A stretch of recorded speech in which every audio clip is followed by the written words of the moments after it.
আসসালামু আলাইকুম সুপ্রিয় দর্শক, আজকে আপনাদের সামনে আরেকটি রেসিপি নিয়ে আসলাম। আর আজকে রেসিপি থাকবে আমাদের রিডা মাছ রান্না করা। আর রিডা মাছগুলো আজকে আমি আলু দিয়ে রানবো। আর এই আলুটির নাম হচ্ছে জাম আলু, এটা ময়মনসিংহের আলু। এই আলুটি খেতে বেশ ভালো লাগে, অনেক সুস্বাদু। আর দেখেন আলুর ভিতরের কালারটা কত সুন্দর, লাল, এবং আলুর কালার সেরকম লাগে দেখতে। এখানে আমি ছোট আকারের রিডা মাছ নিয়েছি। রিডা মাছগুলোকে আমি ঘষে ভালো করে ধুয়ে কেটে নিয়েছি। আর 2 পিস হয়েছে, মাথার লেঞ্জা আলাদা করে কেটেছি। আর এই রিডা মাছগুলো একটু ছোটো ছোটোই ছিল। আমি চুলায় একটি পাত্র দিয়ে তেল গরম করে তারপরে পেঁয়াজ কুচি আর কাঁচামরিচ কুচি দিয়ে নিলাম। এবার একটু ভালোভাবে নেড়ে চেড়ে ভেজে নিব।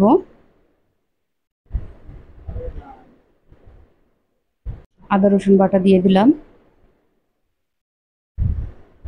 এটা নেড়ে চেড়ে ভেজে এবার এখানে আমি পানি দিয়ে দিচ্ছি। পানি দিয়ে এবার মশলাগুলোকে দিয়ে দিব।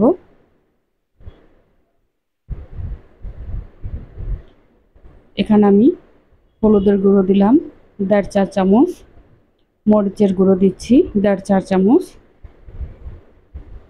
1 চা চামচ দিলাম ধনিয়ার গুঁড়ো, স্বাদ মতো লবণ। এগুলোকে দিয়ে ভালোভাবে নেড়ে চেড়ে মশলাটাকে কষিয়ে নিব। আর রিডা মাছ আমি এই ফার্স্টে খেয়েছি, আপনারা যে যে খেয়েছেন কমেন্টে জানাবেন। আমি মশলাগুলোকে ভালোভাবে কষিয়ে নিয়েছি।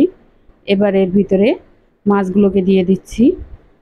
আর রিডা মাছ খেতে যত ভালো লাগে আগে জানতাম না, খুবই ভালো লাগে। কারণ আগে আমার দেখলেই ঘৃণা লাগতো, ছিলা ছিলা কীরকম যেন চামড়াগুলো, এই জন্য।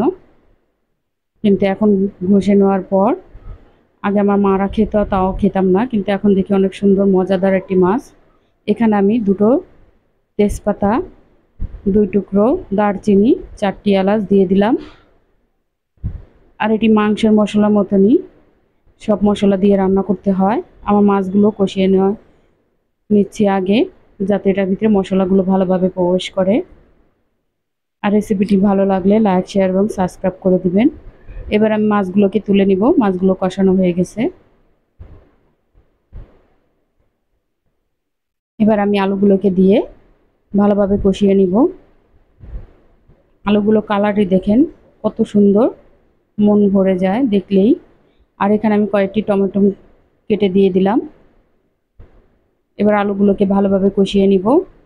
কিছুক্ষণ পর পর ঢাকনা দিয়ে ঢেকে একটু নেড়ে চেড়ে নিব আর চেক করে দিব আলুটি সিদ্ধ হয়েছে কিনা। এভাবে আপনারা একবার ট্রাই করবেন এই আলু দিয়ে খেতে। এই আলুর দামটা একটু বেশি, কিন্তু খেতে বেশ মজাদার। এটা ভাজি করলেও খুব ভালো লাগে আলুগুলো। এবার আমার আলুগুলো কষানো হয়ে গেছে। আমি মাছগুলোকে দিয়ে দিলাম। মাছগুলোকে দিয়ে তারপর আমি ঝোল দিয়ে দিব।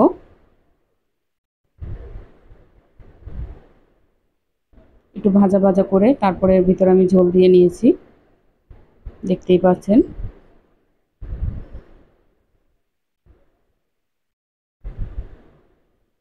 এটা একটু ভালোভাবে জাল করতে হবে।